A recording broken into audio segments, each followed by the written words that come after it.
మీ destination ఏదైనా ప్రపంచంలో ఏ మూల ఉన్నా CN travel explore the world your way.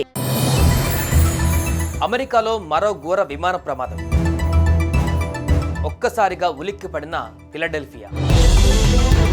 Takeoff అయిన కాసేపటికే దుర్ఘటన. సిబ్బంది సహా 6 మృతి.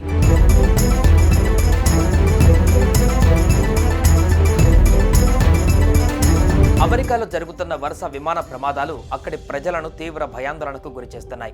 వాతావరణ పరిస్థితుల కారణంగానో సాంకేతిక లోపాల వల్లనో తరచూ ఏదో ఒక చోట ఇలాంటి ఘటనలు జరుగుతూనే ఉన్నాయి.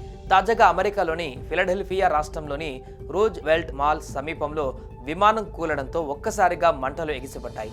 దగ్గరలోని ఇళ్లకు నిప్పు అంటుకొని పలు వాహనాలు కూడా కాలిపూడుతయ్యాయి.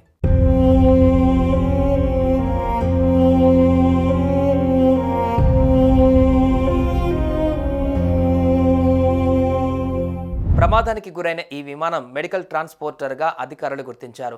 ఆ సమయంలో విమానంలో 4 సిబ్బందితో పాటు ఓ చిన్నారి, ఆమె తల్లి ఉన్నారు. వీరంతా ప్రాణాలు కోల్పోయారు. మెక్సికోకు చెందిన చిన్నారి అనారోగ్యంతో తీవ్ర అస్వస్థతకు గురికావడంతో ఫిలడెల్ఫియాలో చికిత్స అందించారు. అనంతరం తిరిగి మెక్సికోకు తీసుకువెళ్తుండగా ఈ ఘటన చోటు చేసుకుంది. కాగా ఇటీవల ఆర్మీ హెలికాప్టర్, పౌర విమానము ఘటన జరిగి 2 రోజులు గడవక ముందే ఈ ప్రమాదం జరగడంతో ప్రజలు దిగ్భ్రాంతికి లోనవుతున్నారు.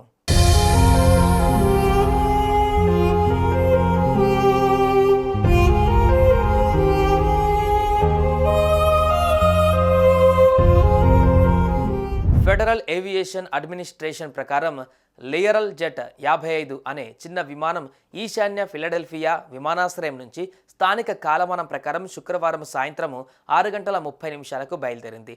టేకాఫ్ అయిన 6 కిలోమీటర్ల లోపే మిస్సౌరీలోని స్ప్రింగ్ ఫీల్డ్ బాన్సాన్ నేషనల్ ఎయిర్పోర్టుకు వెళ్లే మార్గంలో కూలిపోయింది. వాతావరణ పరిస్థితుల కారణంగానే ఈ ప్రమాదం జరిగినట్లు తెలుస్తోంది. ఘటనపైన FAA national transportation safety board దర్యాప్తు చేపట్టాయి.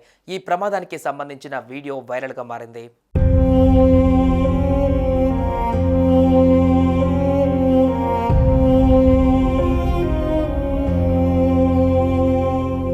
కాగా బుధవారం రోజు తెల్లవారుజామునే ఓ ఆర్మీ హెలికాప్టర్, పౌర విమానం ఢీకొని 67 మంది ప్రాణాలు కోల్పోగా తాజాగా మరో ప్రమాదం జరగడంతో ప్రజలంతా తీవ్ర భయాందోళనకు గురవుతున్నారు.